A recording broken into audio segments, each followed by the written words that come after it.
ছেলেটা আপনার ঢাকা গার্মেন্টসে চাকরি করে, জব করে, 12 ঘন্টা চাকরি করলে 12,000 টাকা বেতন পাওয়া যায়। ওই ছেলেটা বলে আমার সংসার চলে না, এই জন্য আরো 4 ঘন্টা ওভার ডিউটি করলে 20,000, 16,000, 18,000 টাকা তোলা যায়।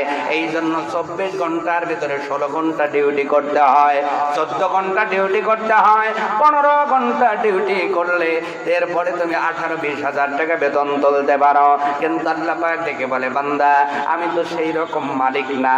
তুমি যখন নামাজ কমপ্লিট করলা, ফান্তাশিরু ফিল আরদ, জমিনের মধ্যে ছড়ায়া পড়ো।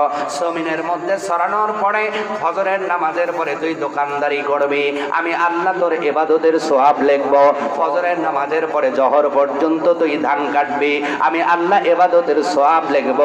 এ বান্দা, ও বান্দিরা শোনো,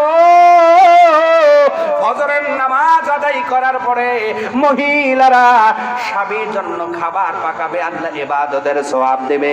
যেই মহিলাগুলো থালা বাসন মাজতে ফজরের নামাজ কমপ্লিট করে, আল্লাহ তার আমল নামার ভিতরে সওয়াব লেখার জন্য অর্ডার করবে, কিরামান কাতিবিন, তোদের কলম যেন বন্ধ না হয়। আমার এই বান্দা ফজরের নামাজ কমপ্লিট করেছে, আমি আল্লাহ জোহর পর্যন্ত ওর আমল নামায় সওয়াব লেখার অনুমতি দিয়ে দিলাম। এত বোনাস দেনেওয়ালা মালিক কোথাও পাবেন? অথচ সেই মালিকের গোলামিটাই করতে পারি না। আগামী সকাল থেকে করতে হবে ইনশাআল্লাহ। আমার ভাইয়েরা, এটা গেল ফজরের নামাজ। এরপরে নাম কি? জোহরের ফরজ নামাজ কয় রাকাত? বলবো নাকি? সময় যদি কোলায় বলবো, সময় না কোলাইলে আমার কোনো দোষ। আমাকে বলেছিল আমার ভাইজান হাসান মাহমুদ ভাই 10টায় দেবেন, কিন্তু হতাইয়া আধা পৌনে 1 ঘন্টা পরে, মানে 11টা বাজার মাত্র 8 মিনিট আগে মঞ্চে আসলেন। 52 মিনিট গ্যাপ। কয় মিনিট? এই জন্য কি দোষটা আমার? কথা বলে না। এই 52 মিনিট যদি কোনোদিন আমি লেট করে আসতাম, হুজুরের নাম কি থাকতো? কথা কয় না। হুজুরের কারণে পুরো সিরাজগঞ্জ জেলায় ধুয়ে দিতেন। কথা বল না। কোনোদিন যদি হুজুর 52 মিনিট কেন 12 মিনিটও লেট করতো, হুজুর কত দূর? কয় রাস্তায় জামে পড়ছে। কয় না, হুজুর মনকে আর এক জলসা করে এসতেছে রে। কথা কয় ঠিক না? তা আমাদের যখন বসায় রাখেন 1 ঘন্টা, সমস্যা নাই। কোনদিন কোন রাস্তার কারণে অথবা অ্যাক্সিডেন্ট কারণে অথবা গাড়ির চাকাও লিক হইতে পারে না, পাংচার হইয়া গেলে চলবো না। আর এই গাড়ি চলে, পাংচার হয়েছে, পাংচার সারাইতে আধা ঘন্টা লেট, ভাই একটু চালান। ওই সবাই কমিটিরা বলবে, হুজুর এই কাজ করলে। কথা বলে না। আমরা ওই ফেরেশতা আল্লাহ দানা দিয়েছে, উড়ে উড়ে তখন যাওয়া লাগবে, ঠিক না? আমি বলছি এর জন্য 12টার পরে আর কথা হবে। আর 15 মিনিট সময় আছে। কয় মিনিট? 15 মিনিট সময়। এই জন্য নামাজটা পড়ার দরকার আছে না নাই? সময়ের বড় দাম। আমি কি ভূমিকা দিছি? জিকির করাইছি। আমিও জানি আমার ডাইরেক্ট ওয়াজ করা লাগবে, এই জন্য নামাজটা পড়ার দরকার আছে না না? বৃষ্টি পড়ে, কি করবো? কিছু দেবেন ভাই? যাই নামাজের আসল নাম বলি নাই, বলবো? কারা কারা শুনবেন হাত দেখান। লিল্লাহি তাকবীর। আজকে একটা ওয়াজ তো নিয়ে যান যে যাই নামাজের আসল নামটা কি? সারা জীবন ওয়াজ শুইনা এইটাই বুঝলাম না। কে কে শুনবেন? লিল্লাহি তাকবীর। তাহলে একটু পরীক্ষা হোক যে আপনারা যারা যারা হাত দেখালেন তারা যাই নামাজের আসল নাম শুনবেন। প্রতিজনে 5,000 করে টাকা দেন।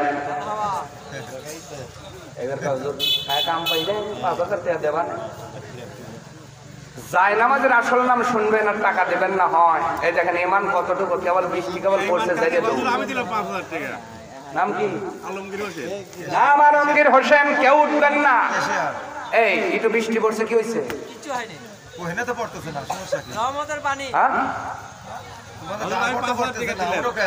আলমগীর হোসেন জোরে বলুন মারহাবা। আহানা জোরে বলুন মারহাবা। লিল্লাহি তাকবীর। দানবীর আলমগীর হোসেন জোরে বলুন মারহাবা। নগদে 5000 টাকা আল্লাহ দান কবুল করো, জীবনের গুনাহ মাফ করো, আমল বৃদ্ধি করো, সখী করো, গনি করো, ধনী করো, আল্লাহ ওয়ালা কোরআন ওয়ালা নামাজ ওয়ালা বানাও। যতগুলো মর্দা গহীন কবরে আযাব দিও না। আর যাবেন না, বৃষ্টি ছেড়ে গেল হয়তো যাবেন না, এটাই পরীক্ষা, এটাই পরীক্ষা। দেখি ঈমান কতটুকু। বৃষ্টি কেবল শুরু হয়েছে, আমরা জারিয়ে দৌড়, এই তো ঈমানদার আমরা, কথা কয় না? আচ্ছা, এখন যদি মারা যান, আপনাকে কবরস্থানে নিয়ে গেছে রাত বাজে 12টা, এই সময় বৃষ্টি শুরু হয়েছে, আপনার কবরের ভিতরে অর্ধেক কবর পানিতে ভরে গেছে, ওই সময় মানুষগুলো কি আপনাকে আবার নিয়ে আসবে না? কবি থাল দেশ আছে কাকে প্লেট দেশে আস সেই সে কে তোর ভিতর কে দিয়ে যাবে, কথা কন না কা? অতএব বৃষ্টি আল্লাহর রহমত, ভয় বইরেন না। আমরা একটু বসে থাকি আপনার মসজিদের জন্য, তাড়াতাড়ি তাড়াতাড়ি কে কি দিবেন? আর একজন 1500 টাকা সালে অসুস্থ, আল্লাহ বাবার দান কবুল করো, ছেলেকে সেবায়ে কামেলা জেলা দান করো, যেই নিয়তে দান করে নিয়ত পূরণ করো।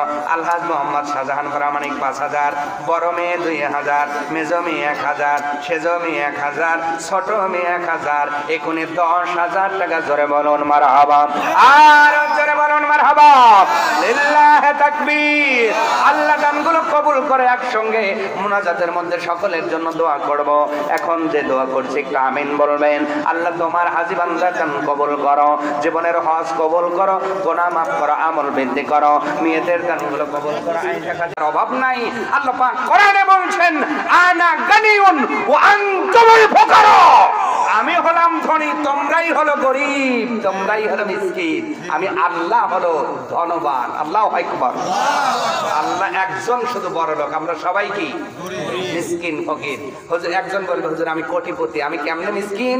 খবর নিয়ে দেখবেন ও সুখের মিসকিন, কোটি টাকা আছে সুখ নাই, কথা বলে না। আর একজন সুস্থতার মিসকিন, টাকা আছে, গাড়ি আছে, বাড়ি আছে, শরীর চলে না, আছে না নাই? আর একজনের সব আছে, বেটা নাই, কি নাই? তার মানে তুমি কোনো না কোনো দিকে আল্লাহর কাছে মিসকিন। একজন হলো ধনী, যার কোনো অভাব নাই। এই জন্য আল্লাহ পাকের কাছে চাইতে হবে সন্তান। ও দুনিয়ার মানুষ, বিয়ে করার পরে 40 বছর 50 বছর নয়, এখন বর্তমানে 5 বছর বেটা না হইলে হতাশ। হায় হায়, আমার মন খারাপ হবে না? কি যে গাছ গাছালি খায়া, এরে বাপ রে বাপ, মুখ একবারে আপনার ওই যে মুখ আর ভাত খাওয়ার চোখ নাই, মনে হয় যে ওখান থেকে ওই যে আপনার ওই বানানো বেশি হয়েছে, যে যা বলে তাই খায়, আছে না নাই? ভরসা ওনার উপরে আর নাই, এমন লোক আছে না নাই? আমাদের জাতির পিতার নাম কি? হ্যাঁ, জোরে বলা লাগবে। ইব্রাহিম খলিলুল্লাহকে আল্লাহ এমন একটা বয়সে সন্তানের সুসংবাদ দিলেন, যেই বয়সে মানুষগুলো কবরে যাওয়ার জন্য রেডি হয়। 80 থেকে 90 দশকের ভিতরে আল্লাহ কয়টা সন্তান দিয়েছিলেন বলেন তো? কথা বলে না, কয়টা? কয়টা? একটা যারা হাত দেখান, একটার দলে দেখেন, হাত দেখান, টান টান টান, ওই যে দেখেন 3 দল হয়েছে। হুজুর এখন যে দলে যাবেন আমরা ওই দলে। কেউ একটা, কেউ বলবে 2টা, যারা বেশি চালাক চুপ করে আছে বলে হুজুর আপনি কোন দলে, এই দেখুন, ঠিক না? আল্লাহ পাক 2টা সন্তান দিয়েছিলেন, কয়টা? এটা আমার কথা নয়, সূরা ইব্রাহিমের ভিতরে 39 নম্বর আয়াতের ভিতরে আল্লাহ পাক বলছেন, আলহামদুলিল্লাহিল্লাযী ওয়াহাবা লি আলাল কিবারি ইসমাঈলা ওয়া ইসহাক। 2টা সন্তানের কথা ইব্রাহিম আলাইহিস সালাম আয়াতে উল্লেখ করেছেন। সেই আল্লাহর প্রশংসা যিনি ওয়াহাবা লি আলাল কিবারি, ওয়াহাবা লি ইয়া মুতাকাল্লিম দিয়া ইব্রাহিম আলাইহিস সালাম আল্লাহকে বলছেন, আল্লাহ তোমার প্রশংসা যিনি আমাকে দিয়েছো আলাল কিবারি, বৃদ্ধ বয়সে, ইসমাঈলা ওয়া ইসহাক। সুবহানাল্লাহ বলেন। তাহলে কয়টা? তবে প্রথম সন্তান হলো ইসমাঈল আলাইহিস সালাম। আল্লাহ পাক বললেন, ইব্রাহিম তুমি যখন ধৈর্য ধরেছো 80 বছর পরে আমি আল্লাহ বেটা দেব বিগুলামিন আলিম, বিশ্বের শ্রেষ্ঠ ধৈর্যশীল বেটার মালিক আল্লাহ বানায়া দিলাম। এটা ধৈর্যের কারণে আল্লাহ দিয়েছেন। পৃথিবীতে এমন ধৈর্যশীল বেটার একটাও পাওয়া যাবে না, শুধু ধৈর্যের কারণে। আর আমরা 5 বছর বেটা না হইলে কত দরবার কইছে কথা কয় না। একজন কইছে যে ওই দরবারে দুইয়া পানি খাইলে মানুষের জ্ঞান কত নিচে গেলে ওই জায়গায় মানুষ আটে। আর কিছু কিছু মানুষ যেভাবে লুঙ্গি পরে আটে কন, ওই যদি পোলাপান পায়খানা করে ওই জায়গায় আছে কথা কয় না। এগুলো পাড়ায় দরবার খুঁজতেছে, ও যায় দুইয়া পানি খেতেছে। আছে না নাই? এরকম আহাম্মক আছে না নাই? তুমি না ইব্রাহিমের ছেলে, আমাদের জাতির পিতা ইব্রাহিম, তুমি না তার বংশধর, তার কাছ থেকে শিক্ষা নাও। আল্লাহ পাক জান্নাই ধৈর্য ধরো আর আল্লাহর কাছে কান্নাকাটি করো। আল্লাহ পাক একটি যোগ্য সন্তান যে তোমার কলিজা ঠান্ডা করে দিবে। আর অধৈর্য হবা, হাইব্রিড বেটা দিবে আল্লাহ। হাইব্রিড মানে একটু বড় হয়ে কবে আব্বা বিয়ে করবো, ধৈর্য নাই। আর কি নাই? আর ধৈর্য নাই, হাইব্রিড। এগুলো হাইব্রিড। নাউজুবিল্লাহ মনে। আমার ভাইয়েরা, তাহলে ফজরের নামাজ কয় রাকাত? 2 রাকাত নামাজ কেন হলো? আর এই কোন নবী থেকে আমরা এই 2 রাকাত নামাজ পেলাম? আল্লাহ রাব্বুল আলামিন যখন ফেরেশতাদের বললেন, ইন্নী জাইলুন ফিল আরদি খলিফা, আমি দুনিয়ার জমিনে খলিফা নির্বাচন করব। এই আয়াতের ব্যাখ্যা জানেন? এক কথায় আদম আলাইহিস সালামকে আল্লাহ পাক বানানোর পরে, হাওয়াকে সৃষ্টি করার পরে যখন বললেন জান্নাতে যাও, জান্নাত যাওয়ার পরে সব কিছু খাও, পান করো, দৌড়াও, লা তাকরাবা হাযিহিস শাজার, এই গাছের নিকটবর্তী হয় না, যদি হও ফাতাকুনা মিনাজ জালিমিন, তোমরা জালিমদের অন্তর্ভুক্ত হয়ে যাবা। এবার আদম আলাইহিস সালাম, হাওয়া আলাইহিস সালাম এক পর্যায়ে জান্নাতের ভিতরে আছে। শয়তান প্রকাশ্য দুশমন হয়ে বারে বারে যখন তাদেরকে ধোঁকা দেওয়া শুরু করলেন, আদম আলাইহিস সালাম শয়তানের ওয়াজ শুনলেন না। মহিলাদের মনটা কিন্তু নরম, কথা বলে না। স্বামী বললে মানে না, বাবা ফকির বললে ছাড়ে না, কথা কয় না। এমন মহিলা এলাকায় আছে না নাই? স্বামী বললে করবে না, ফকির বললে ছাড়ে না। তার মানে এদের মনটা নরম, যেমনে বুঝাবেন তেমনেই বুঝতে চায়, কথা বলে না। স্বামী মারছে, একটু পরে যায় নাম ধরে ডাকতেছে, ছেলের নাম ধরে বলে অমুকের মা। এবার 2বার কথা বলে না, 3বার যখন ডাক দেয় ঘুরে ওইটা বলে, এখন দেখতেছ খালি তো মারো, আমি বাপের বাড়ি চলে যাবো, কথা বলে না। বাপের বাড়ি যাবে, তখন স্বামী কয় যা, আমি তো ইতিমা যাবো, তোমাকে তো ইতিমি বানাবো, আমি কেন খাওয়াবে দেখবো নি, কথা কয়। আর একটু কথা বললেই কয় আমি তাই তোমার খুঁজে বের পারি, তুমি যতই মারো তুমি না আমার স্বামী হও, ঠিক না? আমাদের ক্রমলমতি মা বোনেরা এরা সব দিকেই ভালো, খালি পর্দাটা যদি একটু ঠিক করতো এরা ফাতেমার সাথে জান্নাতে যাবে, সুবহানাল্লাহ কোন। কিন্তু সব ভালো, খালি পর্দাটা এখন কমে গেছে। আল্লাহ পর্দা নিশি হিসাবে কবুল করুক। মহিলাদের অন্তর হলো নরম। শয়তান এবার ধোঁকা দিল, হাওয়া তুমি জানো কেন আল্লাহ গাছ থেকে নিষেধ করলেন? বলে কেন? এই গাছের ফল যদি খাও জান্নাতের ভিতরে স্থায়ী হয়ে যাবা, এই জন্য আল্লাহ তোমাদেরকে এই গাছের ফল খাইতে নিষেধ করলেন। হাওয়া আলাইহিস সালাম বিশ্বাস করলেন, নিজে জনমের মতো খাইলেন। আদম আলাইহিস সালামকে ফলের সঙ্গে অন্য ফলের জুসের সঙ্গে মিশাইয়া তাকে যখন পান করাতে গেল, আল্লাহ পাক কোরআনেই বলেছেন আদম আলাইহিস সালামকে আল্লাহ সব কিছুর নাম শিক্ষা দিয়েছেন, সব কিছুর স্বাদও জানিয়ে দিয়েছেন। আমার ভাইয়েরা, এবার আদম আলাইহিস সালাম প্রথম দোক খাওয়ার পরে দ্বিতীয়বার যখন খেতে যাবেন উনি চিন্তা করলেন এই ফলের সঙ্গে জান্নাতি কোনো ফলের তো টেস্ট মেলে না, এই জন্য উনি আর খাইলেন না, ফলকমের মধ্যে আটকায় ফেললেন, এদিকেও যায় না ওদিকেও যায় না। এক পর্যায়ে দুইজনই সীমা লঙ্ঘন করার কারণে জান্নাতি পোশাক খুলে গেল, জান্নাতের মধ্যে ওনারা উলঙ্গ হয়ে গেলেন। আল্লাহ পাক থেকে বললেন, আদম হাওয়া তোদের নিষেধ করেছিলাম জান্নাতের ভিতরে এই ফলটা খাইবা না, এই ফলটা খাইলে জান্নাতের ভিতরে আর থাকা যাবে না। কেন জানো? কারণ এই ফলটা খাইলে তোমাদের পায়খানার ভাব হবে, পেশাবের ভাব হবে। জান্নাতের ভিতরে পেশাব পায়খানার জায়গা না, এইটা করার জায়গা হলো দুনিয়া। আমি আল্লাহ তোদেরকে দুনিয়ার ময়দানে নামায়া দিলাম। ও পৃথিবীর মানুষ, আমাদের বাপের ভিটার নাম হলো জান্নাত, এখানে আমরা পেশাব পায়খানা করতে আসছি। টয়লেট এটা কি কথা বলে না?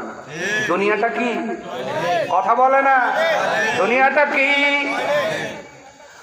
ওয়ামাল হায়াতুদ দুনিয়া ইল্লা মাতাউল গুরুর।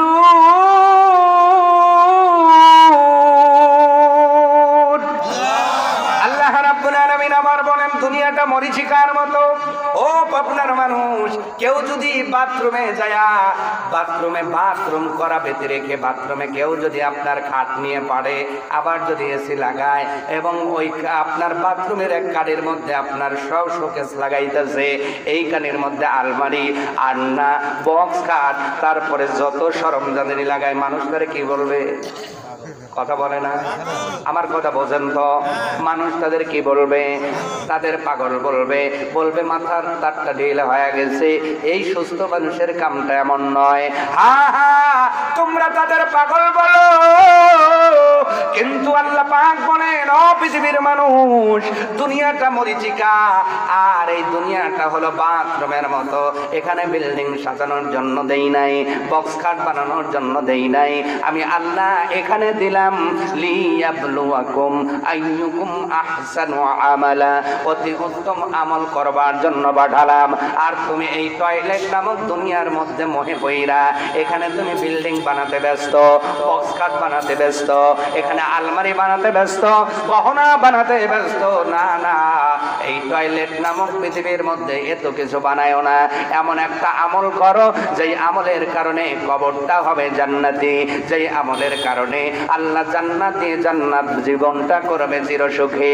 ও পৃথিবীর মানুষ, এই জন্য আল্লাহ পাক নামায়া দিলেন। কিন্তু জান্নাতের ভিতরে আলোর অভাব নাই, আলোর অভাব নাই। আদম হাওয়া যখন দুনিয়ার ময়দানে অবতরণ করলেন, বিশেষ করে আমাদের আদি পিতা আদম আলাইহিস সালাম পৃথিবীর জমিনে অবতরণ করার পরে কিছু সময় পরে দেখলেন অন্ধকার চলে আসলো। জান্নাতের ভিতরে উনি অন্ধকার কখনো দেখেন নাই। অন্ধকার দেখার পরে মনের ভিতরে ভয় আসে না? না, আদম আলাইহিস সালাম মনে মনে ভয় পাইলেন। কিছু সময় পর জঙ্গলের ভিতরে হিংস্র প্রাণীর আওয়াজ শোনা যায়, ওনার ভয়টা আরো বেড়ে গেল। আল্লাহ পাকের কাছে শুধু দোয়া করেন, মালিক কেমন জায়গায় আপনি পাঠাইলেন, যেই জায়গায় জঙ্গলের ভিতরে আপনার অন্ধকার নেমে আসে, আবার হিংস্র প্রাণীর আওয়াজ শোনা যায়। এইভাবে চিন্তার মধ্যে আছেন। আদম আলাইহিস সালাম চিন্তা করলেন, আর বুঝি আলোর মুখ দেখব না। এইভাবে রাতটা যখন পার হয়ে গেল, সুবহে সাদিকের সময় যখন পূর্ব গগন আবার পরিষ্কারের মতো দেখা যায়, আলোর আভা যখন ফুটে উঠল, আদম আলাইহিস সালাম খুশি হইয়া শুকরাতান দুই রাকাত নামাজ আদায় করলেন। আল্লাহ পাক ডেকে বলেন, ওগো নবীজি, এই জন্য সুবহে সাদিকের সময় তোমার উম্মতের জন্য ফজরের 2 রাকাত নামাজ আমি আল্লাহ ফরজ করে দিলাম। আরো জোরে বলেন সুবহানাল্লাহ। এই নামাজ যারা মিস করবে এরা আদম জাত হতে পারে। ঠিক একজন বললেন, কেন ভেজাল আছে? ভেজাল আছে, কথা বলে না? ঠিক, আরো আসতে। ফজরের নামাজকে মিস করা যাবে তাহলে? আগামী সকাল থেকে ফজরের নামাজ আর মিস করবেন না, নামাজটা জামাতের সঙ্গে আদায় করবেন। আমার ভাইয়েরা, এটা হলো আদম সফিউল্লাহর নামাজ। আল্লাহ পাক উম্মতে মুহাম্মাদির জন্য ফজরের সময় ফরজ করলেন। এই ফজরটা যখন তুমি কমপ্লিট করবা, জহর পর্যন্ত যা কাজ করবা, আল্লাহ নফল ইবাদতের সওয়াব তোমাকে দান করে দেবে। এই রকম মালিক পৃথিবীতে কোথাও পাওয়া যাবে না। ও